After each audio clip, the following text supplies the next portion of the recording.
2-3-1 formation, which is different from the 4-3-3 formation. So they had a lot of attackers. So they had it in the three in front of Henderson and Thiago. They had Jota, Salah, and Diaz, and up front on his own was Darwin Núñez. So yeah, with Núñez up front, he managed to get the goal and the equalise to make it 1-1. So the ball came over the top. Gabriel should have cut it out, but he was too slow to move his feet.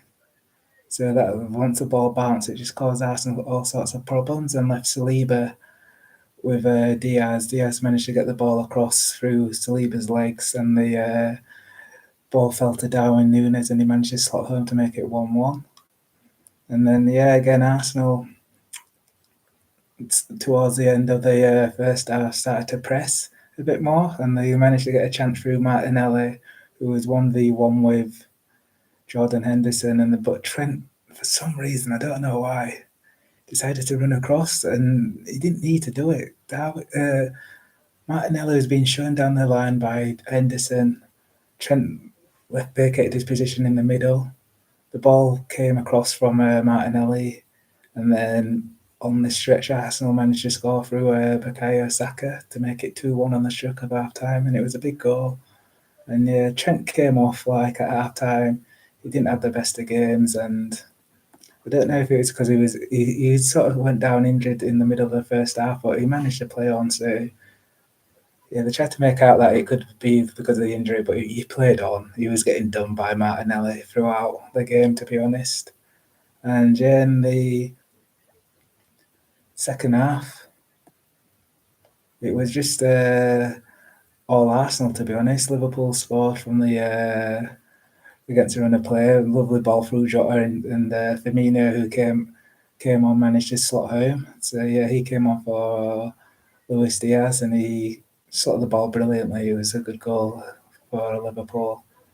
But yeah, they didn't really offer too much of a threat in the second half. It was mainly all Arsenal.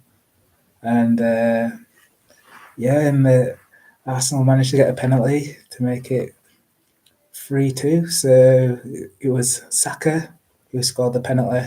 Brilliant penalty, to be honest.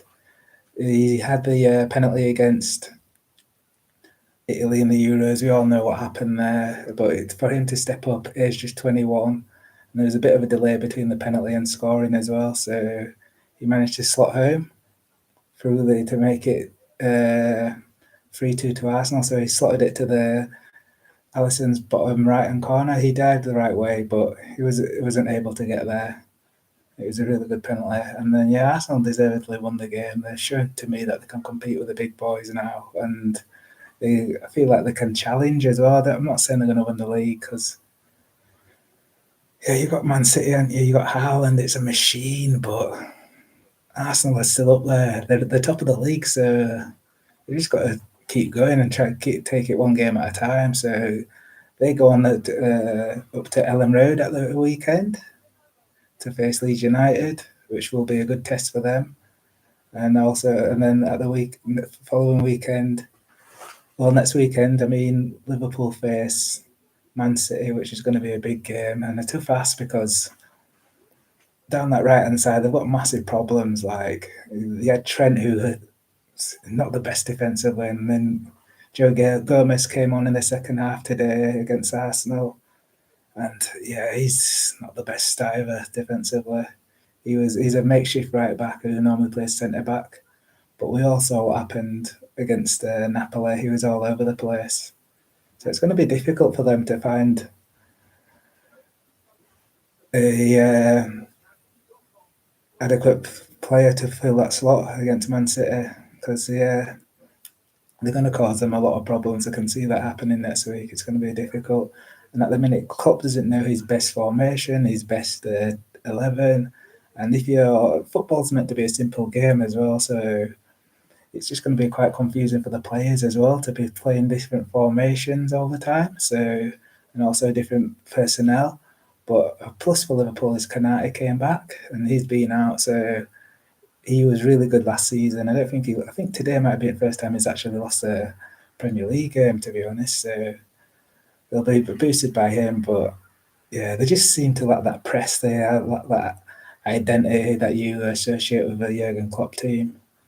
But yeah, it'll be interesting to see how they get on. I think that's the second defeat of the season as well for Liverpool. Very shaky at the minute.